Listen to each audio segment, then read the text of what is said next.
Assalamualaikum warahmatullahi wabarakatuh. Di sini saya akan melanjutkan membaca buku pemrograman web di chapter 8 topik judul Stage Management Patterns. Yang pertama ada satu data flow mechanics air terjun data. Dalam satu versi komponen seperti array atau view, prinsip paling fundamental yang mengatur pergerakan data antara one-way data flow atau sering kita sebut dengan unidirectional data flow. Konsep ini mengibaratkan data seperti air terjun yang hanya mengalir dari atas ke bawah dari komponen induk parents, komponen anak child. Induk mengirim data melalui mekanisme yang disebut dengan props, singkatan dari properties, dan anak menerima data tersebut sebagai nilai yang hanya dibaca, read only. Anak tidak memiliki hak untuk memprotes atau mengubah data tersebut secara langsung. Mereka hanya bertugas menampilkan pembatasan yang ketat. Ini bukan untuk menyulitkan hidupmu, melainkan untuk menciptakan sistem yang sangat mudah diprediksi. Predictable. Jika kamu melihat sebuah komponen menampilkan data yang salah, kamu tahu persis kemana harus mencari sumber masalah. Pasti dari induk di atasnya, bukan dari komponen tetangga yang tidak berhubungan. Namun, bagaimana jika komponen anak perlu berkomunikasi kembali ke atas? Misalnya, ketika kita menggunakan mengklik tombol di komponen anak, karena air tidak bisa mengalir ke atas, kita menggunakan teknik callback function. Induk akan memberikan sebuah fungsi kepada anak melalui prop, misalnya one button click, dan anak akan memanggil fungsi tersebut saat peristiwa terjadi. Ini mirip dengan orang tua yang memberikan ponsel kepada anaknya dan berkata, kalau ada apa-apa, telepon papa ya. Anak tidak menyelesaikan masalah sendiri, mereka hanya memberikan sinyal kepada induk, dan induklah yang memiliki wewenang untuk mengubah stage atau mengambil tindakan pola komunikasi. Pola komunikasi ini menjaga pemisahan tanggung jawab yang jelas. Komponen bawah fokus pada tampilan UI, sedangkan komponen atas fokus pada logika dan manajemen data. Masalah mulai muncul ketika aplikasi kita bertambah dalam dan kompleks, menciptakan fenomenal yang dikenal sebagai pop drilling. Bayangkan kamu memiliki komponen apps yang memegang data username, dan data ini perlu ditampilkan komponen avatar yang berada 5 level di bawahnya. Untuk mengirim data tersebut, kamu harus mengoper melalui semua komponen perantaraan. Meskipun komponen perantaraan tersebut sama sekali tidak membutuhkan data itu, ini seperti estafet ember air dalam pemadaman kebakaran.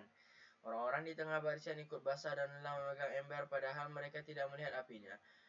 Prop drilling membuat kode menjadi kotor, sulit dirawat, dan rentan error karena setiap kali kamu mengubah nama prop di atas, kamu harus mengubah semua di level bawahnya.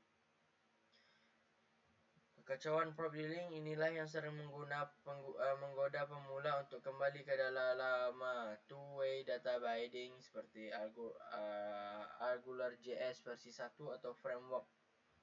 Dalam two-way binding, perubahan data UI view otomatis mempengaruhi model, dan sebaliknya tanpa perlu boilerplate kode yang eksplisit.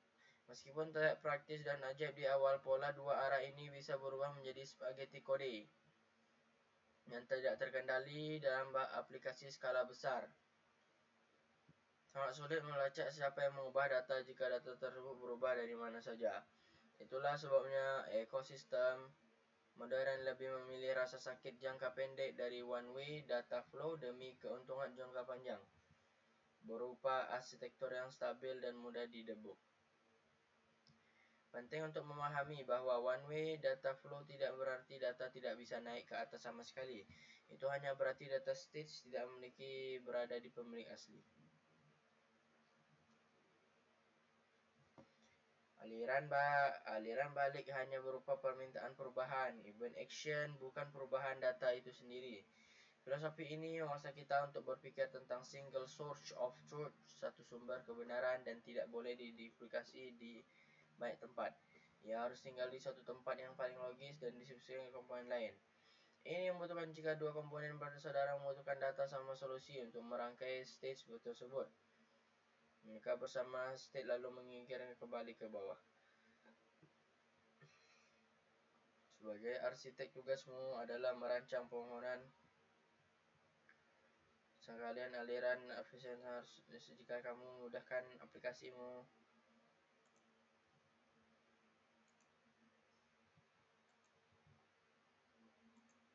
Contohnya yang kedua ada local versus global stage.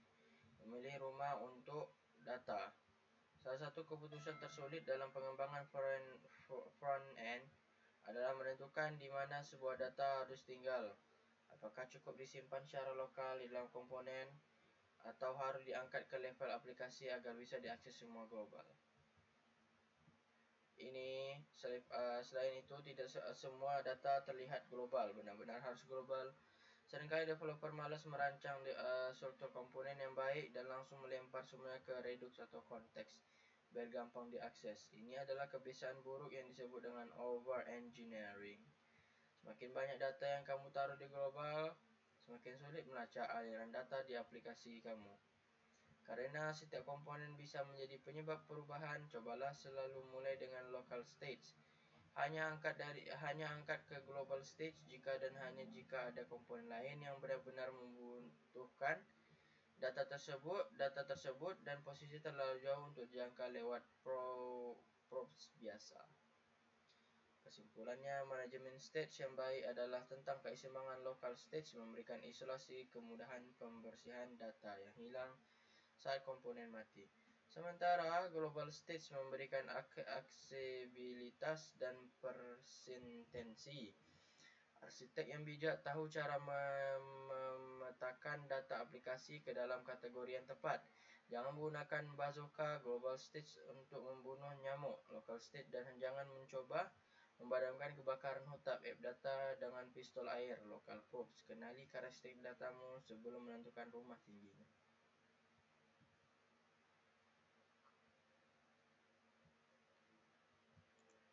Selanjutnya, integritas keislaman, manajemen hati dan integritas kebenaran.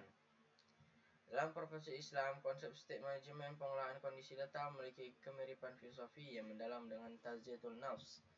Jiwa Rasulullah SAW mengetahuilah sesungguhnya di dalam tubuh ada segumpalan darah. Jika ia baik, maka baiklah seluruh tubuhnya.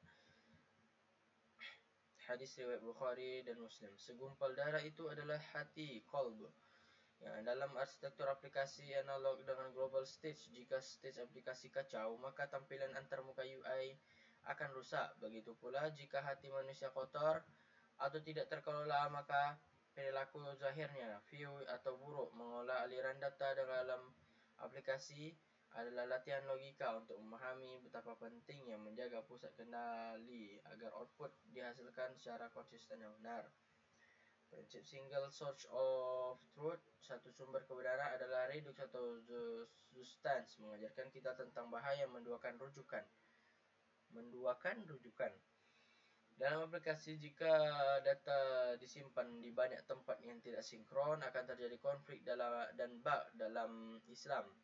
Ini adalah manifestasi dari pentingnya berpegang pada Al-Quran dan As-Sunnah sebagai satu-satunya rujukan mutlak kebenaran. Ketika manusia mengambil sumber kebenaran dari hawa nafsu atau opini yang beragam tanpa standar pusat decentralized truth, terjadilah perpecahan, firqah dan kebingungan umat. Aplikasi yang stabil membutuhkan satu store yang dipercaya. Kehidupan stabil membutuhkan akidah yang lurus. Konsep one way data flow mencerminkan keturunan dan terhadap hierarki.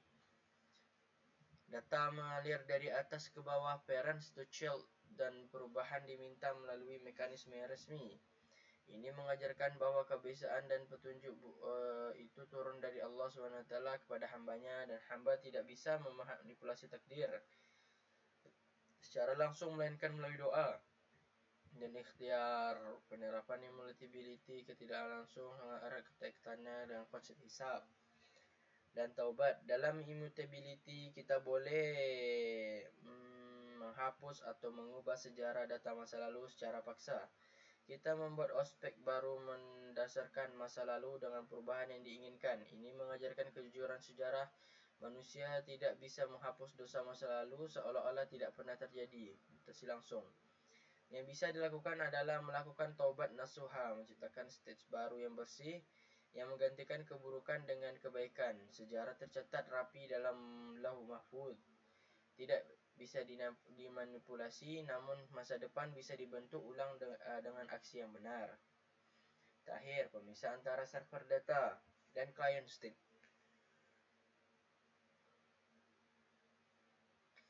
mengajarkan kita tentang kerendahan hati akan keterbatasan ilmu manusia. Data di klien seringkali bersifat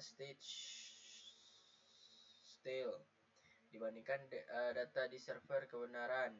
Kita mungkin merasa benar berdasarkan apa yang kita lihat, padahal realitas di pusat data sudah berubah. Oleh karena itu, kita harus senantiasa melakukan revalidation dan memperbarui ilmu data, mengakui bahwa pengetahuan manusia tidak terbatas, sedangkan pengetahuan Allah terhadap real time mutlak dan abadi. Kesimpulan, pengendali aliran kebenaran. Bab ini telah mengungkapkan bahwa tantangan terbesar dalam aplikasi kompleks bukanlah rendering tampilan, melainkan terjaga konsisten data yang ada baiknya. Berikut adalah prinsip-prinsip manajemen state yang harus kamu pegang. Satu arah lebih baik. Kita meninggalkan keurutan two-way binding dan meluk one-way data flow. Dengan mengalirkan data hanya dari atas ke bawah, kita menciptakan sistem yang predictable dan mudah dilacak sumbernya. Jangan sembarangan global kita. Data server bukan milikmu. Mutability, data hukum, flags untuk ketertiban, pola action.